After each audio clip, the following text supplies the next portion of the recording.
your boy Big Boss Small, man. Back with another segment.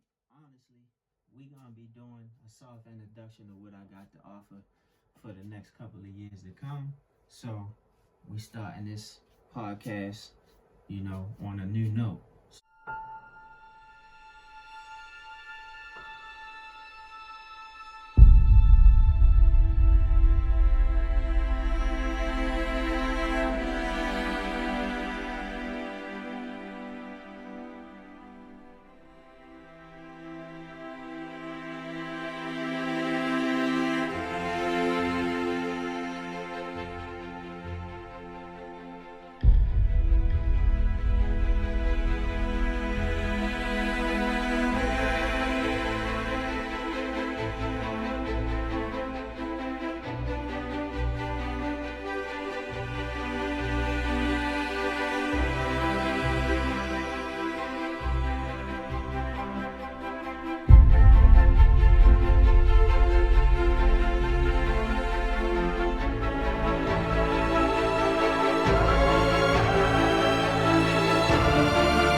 This year, I actually moved back to Maryland, after, little obstacles I faced.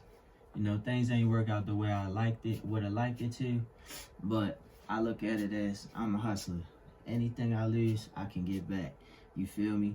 I went into a situation wholeheartedly. Shit ain't work out, but it is what it is. It ain't stopping shit. But as the brand is growing, you gonna meet highs, you gonna meet lows. I had a lot of highs this year, had my fair share amount of lows. I just want to give you guys a rundown of how, you might not have to face those lows. Being on a limited budget, maybe having limited resources, maybe not knowing people.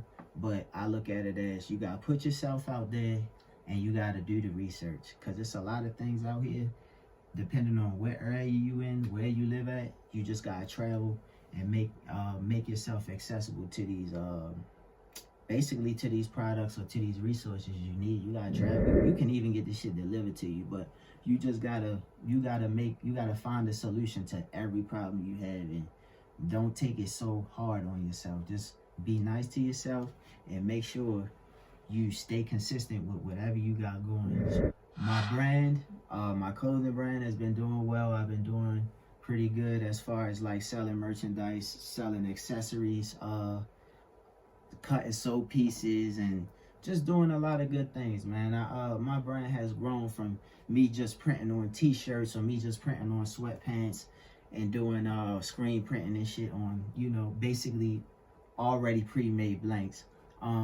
As my brand grew, I want to say in year 2 of my brand growing, I started moving in the cut and sew, the cut and sew route, meaning that everything is made from scratch. Everything is tailored to a certain look, measurements, everything is tailored. And honestly, my customers appreciate that more. So that's something that I'm going to be doing moving forward. But I'm really putting my accessories and, the small trinkets of things that I offer in the forefront for people to cop. Like this hat right now. This is probably my biggest seller.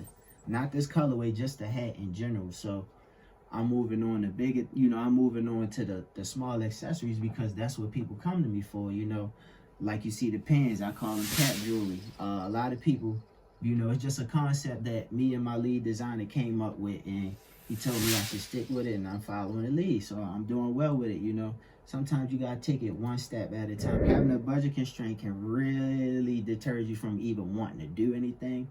So you gotta get your chili up. You gotta get your money up. You can't do nothing without money. Know the price point or what it is that you're trying to sell. So my main thing I tell people, I'm gonna share some of my personal antidotes of what I had to do. Me personally, being a brand owner, I had to figure out what it is that I wanted to sell to people. But where I went wrong when I first started off was I just created a product and then thought that I could sell this product to anybody. Like, when you create a product, you gotta think and ask yourself a couple questions. How can this product improve people's life?